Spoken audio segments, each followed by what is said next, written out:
the double 3 dimensions using the special art word grouping. We're going to draw the frog family today. They're Fred, Fanny, and Felicity Frog, and you're really going to enjoy creating this happy family of frogs. Later, when we get over to the Secret City mural, we'll put a horizon line, the ocean, and some clouds, really putting some shape to the planet. 2 special guests are joining me today, Susan Bader of the Baltimore Museum of Art and Sharon Bloom of the Maryland Institute. They brought along some artworks for us to take a look at. I'm real anxious to see what they have for us. I know you want to become a member of the Secret City Club, so I'll tell you how easy it is to join. Now here's what you need to follow along today. Use your drawing pad, your drawing pencil, and your guest book to take notes on what you ought to look for when you visit your local art museums. Now, you got those materials together, and I'll be right back.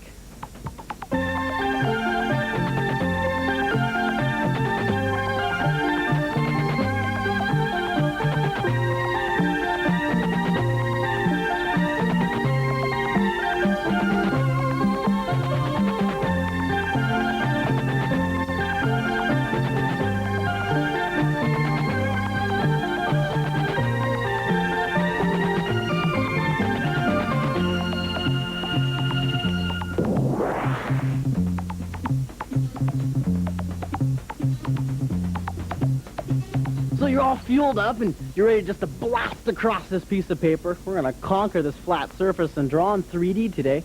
We're going to use this word grouping. You see how we have the family of frogs grouped together? We'll use all 7 magic words of drawing, plus that important art word, grouping. Take your hands and loosen yourself up. Get yourself all geared up, ready to draw. And we'll start with the grouping of the frogs. We'll start with a circle here. This is Fred. And then we'll put Fanny back here. And then, of course, the little daughter, little Felicity, down in this area. Now, these are the body masses. See how I sketch them in real roughly. And then we'll draw the legs down here. See how they taper down to the ankles. Here's Fred's body overlapping in front of Fanny's. And then we'll draw the legs back there. And then, of course, Felicity's legs.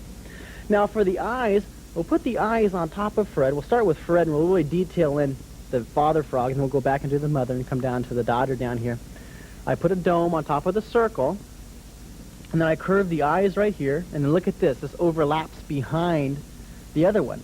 You see, we use these magic words, those 7 magic words, all the time, along with these art words. Draw, and see how I leave a little reflection right inside that eye? Makes it look like the eye is really looking at you, doesn't it? Now, for the big smile, you know, they're a happy frog, and you saw them before. You saw they were singing songs. They sing a lot, too. We'll make his mouth open. See how I put 2 grin lines right here? Give me a smile. Okay, smile big. See, can you feel that grin line right there? I have a mustache right here, but you don't have a mustache, but you have grin lines, right? Well, the frog has grin lines too. At least this frog does. Maybe not real frogs, but in my imagination, I'll give them grin lines. See, anything can happen in your imagination, right? I'll make it really dark back here. Oh, notice I used overlapping again right there. And then I'll draw the bottom of the lip. And then we'll draw Fred's belly coming down right here. And then his arm will come out off his side. See, he doesn't have a neck and a different part, you know, head and a body. He just has one body right here with his arms and legs coming off of that. Draw the arm coming off like this. And then we'll draw the thickness of the arm, really thin arms. Draw the back of the wrist right there. Draw the little curve of the palm of the hand. And then draw 3 bananas for fingers. 1 banana, 2 banana, 3 banana. Wrap around like this, come down for the back of the leg, and the other leg right here.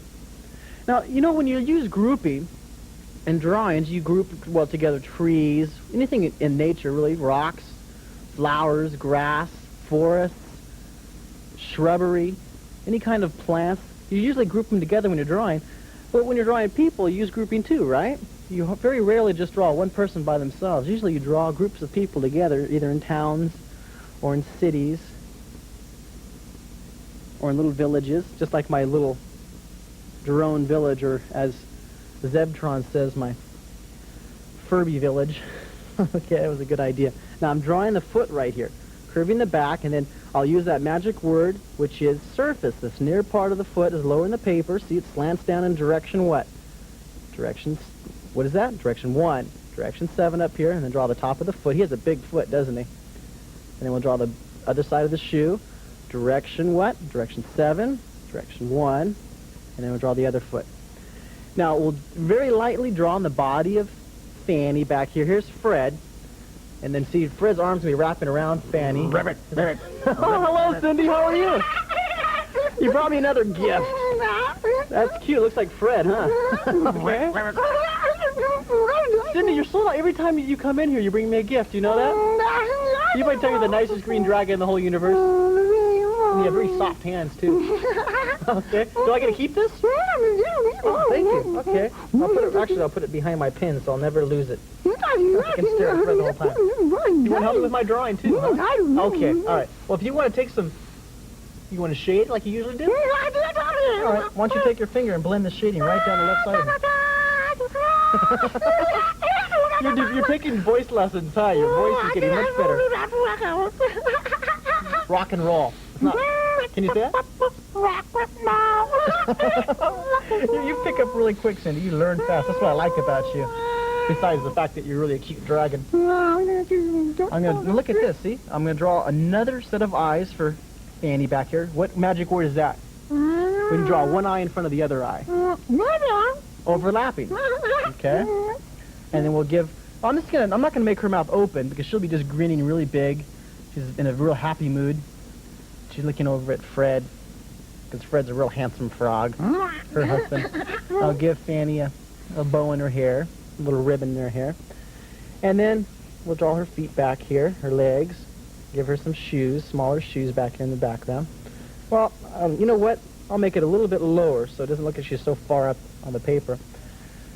And then we'll draw the little daughter, Felicity, over here. See, that's overlapping again, Cindy. I'm going to make her facing this way, so I made this eye overlap in front of the other eye back there. We'll give Felicity a big smile. Do you think these are cute frogs, Cindy? They look like your little brother and sister, huh? Cindy, you know, you're a really good audience. Even if I make a bad joke, you laugh. You know that? Oh, okay. I'll try to make better jokes from now on then, okay? Well, you know what I'll do? I'll make the hand over here going up in the air waving. See that? See how I made the hand just sprawled out, just really loose and sketchy? 1 banana, 2 banana, 3 banana. You don't have to be too... You must have had a lot of green leaves for breakfast this morning. Got you all energetic, huh? Look at another really simple shoes right there. Don't have to get too worried about the detail of the shoes. Draw the mother's foot back here. Sketch it in. Okay. Should I put a little bit of color in here, Cindy? Okay, I'll make Fred green. I'm going to use shading on the left side. See, I'm going to use my finger just to add some tone to the color, to the frog here. And then we'll make her green too. There's this green. See, just a little bit of color goes a long ways, but I'm going to use it as shading. Okay. A little bit on the fingers. You like that? Okay. I'll make him have purple shoes. I'll just color the basic. Can I color you purple too? See, well, you're contagious with your enthusiasm, Cindy. You come here in a good mood, you get me in a good mood too. Okay. Draw, draw, draw. Practice your drawing a lot. Practice all 7 magic words, and the special art word to keep in your mind is grouping.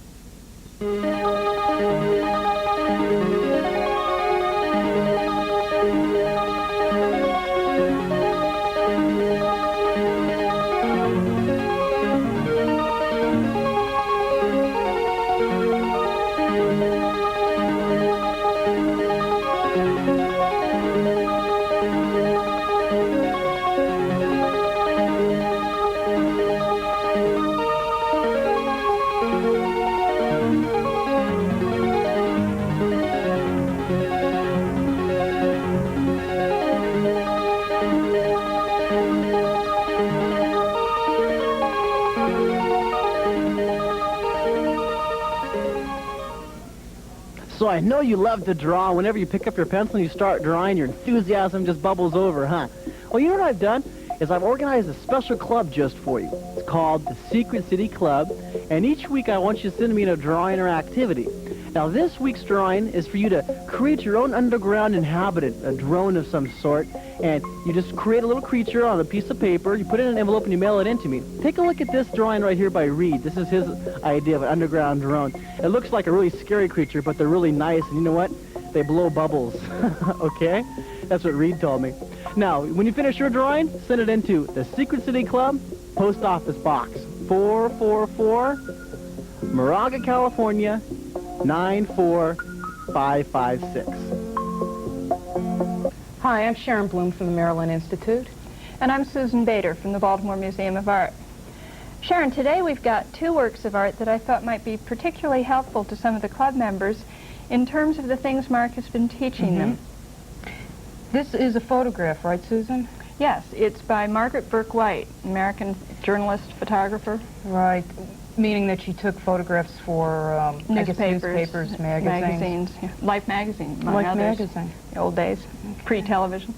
You know, I'm glad you brought a photograph with you, because I think a lot of people don't really consider photographs to be works of art.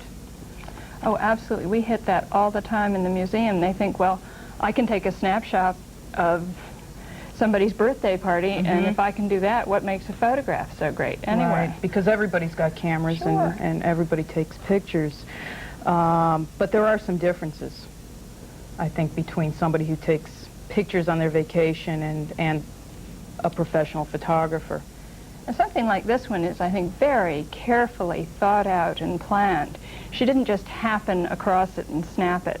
You know, there were things that had seemed to have been waited for, like the light. There's a little bit of sun up there, almost none down there. You can almost see the blue against the white clouds, even though this is a black and white photograph. The clouds are so rich. Grays on grays. Right. I think one of the things that's interesting about this, in terms of what Commander Mark was showing before, is the kind of grouping. That Margaret Burke White grouped the whole activity, really, of the picture right in the middle. It's as if this old-fashioned tractor and the furrows that it has made in the field, and these people were right there, just grouped. There's nothing here. There are no trees on the side. It's sort of limitless space to either side and limitless space out the back. That's right. You get that same feeling of it going all the way back into the distance, as well as to the sides as well.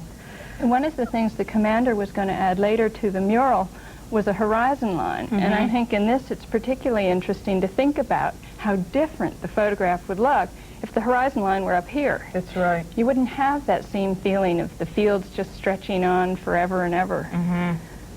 I think it's also interesting to look at this photograph in terms of it being a real horizontal picture as opposed to a vertical picture, which is more like the second. Interestingly, drawing. what I brought for a second is a very vertical piece.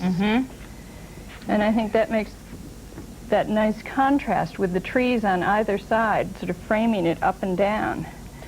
The horizon line is cut off abruptly in between them, really. And there's just a little hint of space there. Now, this is not a photograph. This is an etching.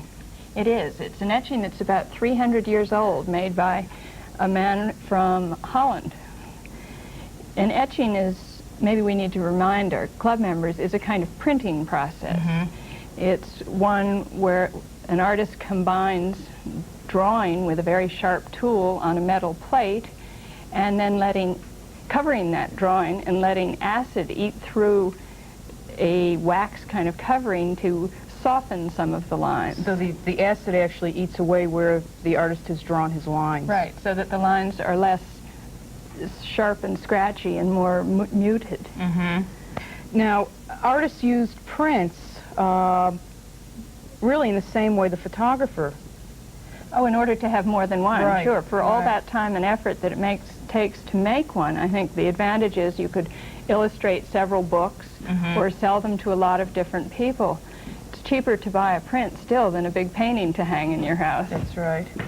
Zeptron, how are you? I am fine. Good. You? Very well. You were talking about photography? We were talking about photography. I have gotten a photographic component to my computer for my Great. birthday. I want to take a picture of you. Okay. Oh, When do we see the pictures? It must be developed not for a while, but I'm afraid it will not be a work of art like what you have brought. Oh, I don't know, Zebtron. I think you made a careful choice and some decisions. I have a question. How old is this etching? This etching is about 300 years old. 300 years old? A little older than you and I. My goodness. It, in many ways, is very similar to what Commander Mark does on his mural. It is similar, especially with what the commander was talking about today. We've got groupings. I think groupings is a really important word to think about when doing a drawing or a painting. We see these groupings of the trees over here. And where else do we see groupings? The figures are grouped in front of the trees. There's another darker tree. Remember cross-hatching, Zebra? Yes, I remember cross-hatching. That's how they got that one so black, because if you cross-hatch it so that your lines cross, the ink will stick in there even more than on a normal print. So cross-hatchings really are a lot of lines overlapping each other. It is really amazing make it dark. that you can get so many lines to make it look so real. I have one disagreement, though. I think that my photograph of you will be a work of art.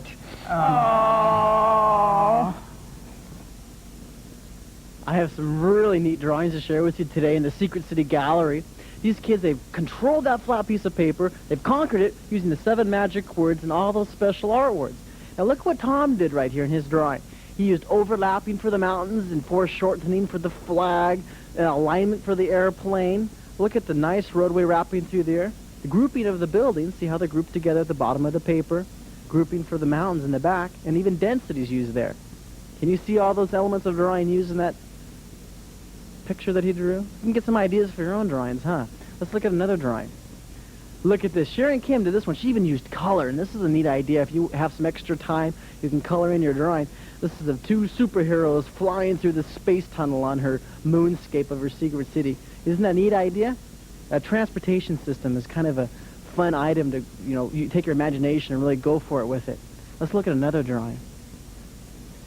Now here's an idea. Kevin Karn, he decided he wanted to do 9 different drawings, but for some reason he wanted to save his paper.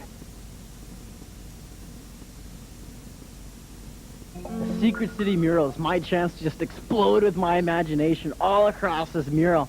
Now, I have the planet and I have the island, I have the moonscape. What I want to do is I want to connect together the planet today, and I'll work on the moonscape over here some other time. The way I'm going to connect this is with a really nice horizon, like the one you saw in that photograph that our special guest brought, that really beautiful horizon behind the equipment. Now we'll put the horizon behind this island, kind of connect it all together. I'm going to use my pencil, lightly sketch in underneath the Unibear, a real light line, and the planet's curving down.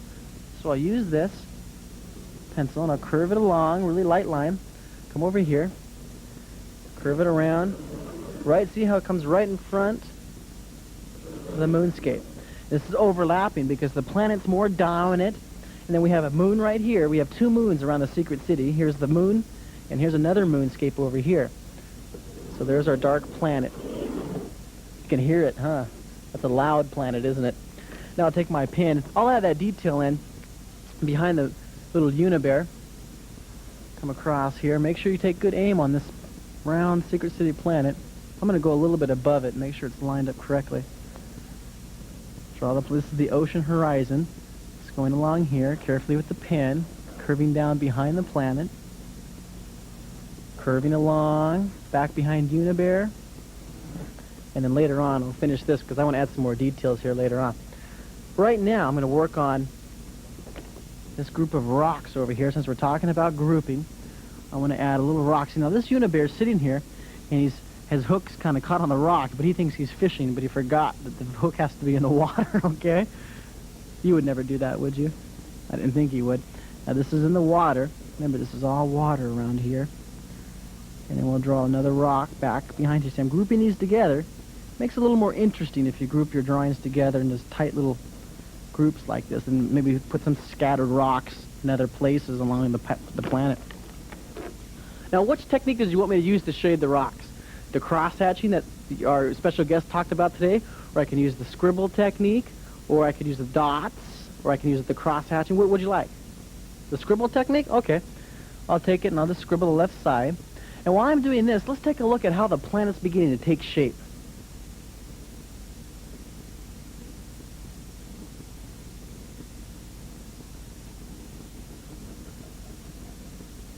Notice all the different styles of shading and different techniques. And then I'll show you the left side here too. Now remember, all these ideas, you can use some of these ideas in your own secret city, or you can take an idea and you can expand on it in 15 different ways, or even 20 different ways. Why you set a limit for yourself, right? The sky's the limit with your creativity. And then a little bit more darkness between the rocks. And then I see a spot over here, and I want to connect. See, I like connecting things together, making sense out of the planet right now. I want to draw a trail coming from the little huts of the underground inhabitants along down here, wrapping around the magnetic trail for our magnet transportation system. So I'll take my pen, I pencil it in lightly, and I'll draw a real light, wrong pen. Got to make sure you have the real fine point pen for this. Come over here so I can draw it carefully. You see back here the road gets really small, doesn't it? Now this is using one of those magic words of drawing. Remember which magic word it is? Let's see if Elmo, the king of cartoon, can remind you.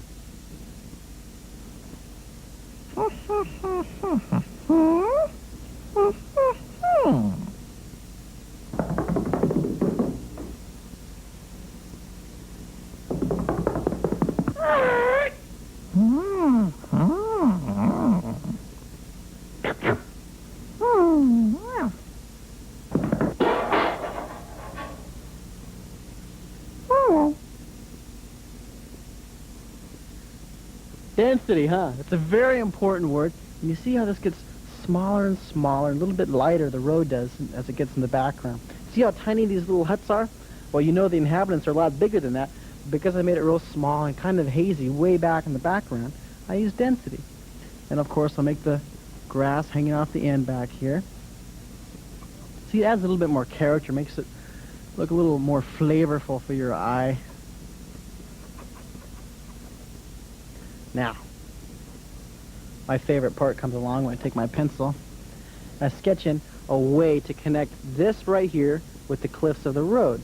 So I'll come in a little bit. See, later on I'll add the waterfall, and this will be the wall or the separation between the planet up here and the planet over here with the underplanet area. And the water, of course, is a big lake right here. Draw this right here. Then I'll take my pen and color in really dark underneath the inhabitants' homes to make sure you can see that overhang.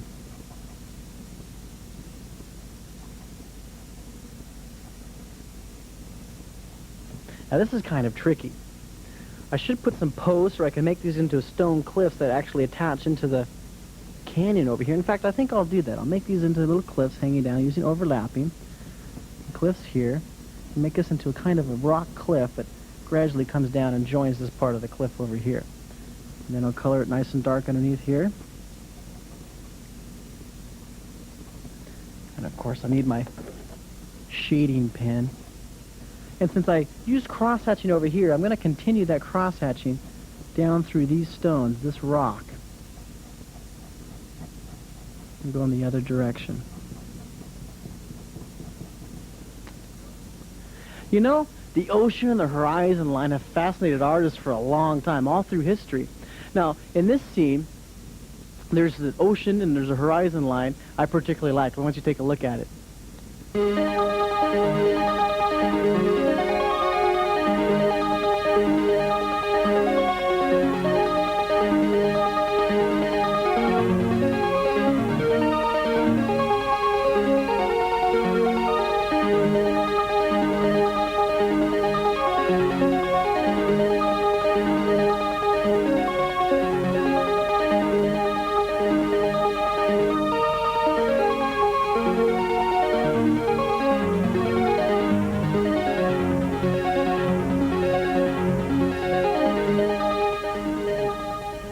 Once you visit your own art museum, your local art museum, and you get some great ideas, tons of ideas for your own drawings or your own secret city moonscapes and landscapes. I'm going to finish my cross-hatching over here on the left side. It was really fascinating when the special guests told us how they used to take and carve out this cross-hatching for prints. It took a long time. It's a lot easier just to take a pen and draw the cross-hatching, isn't it? Nice and dark along here. Oh, and this is my favorite part, of course. You have to put the overhang. See, I even group the tufts of grass in little groups. Here's a group of tufts of grass, and a group hanging here, a little group over here, a little group of a village, a little group of unibears over here. See, I use grouping a lot in my drawing. Sometimes I use it even unconsciously just because it makes the drawing look better. After a while, you'll develop a kind of a taste for what looks right and what doesn't look quite right in your drawing. Follow that intuition. It's a good intuition. It's an artistic eye that you have.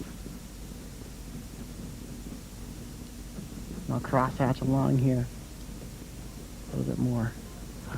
Draw, draw, draw. Stay in a super positive attitude. Keep your energy up. Keep drawing, and I'll see you next time, okay?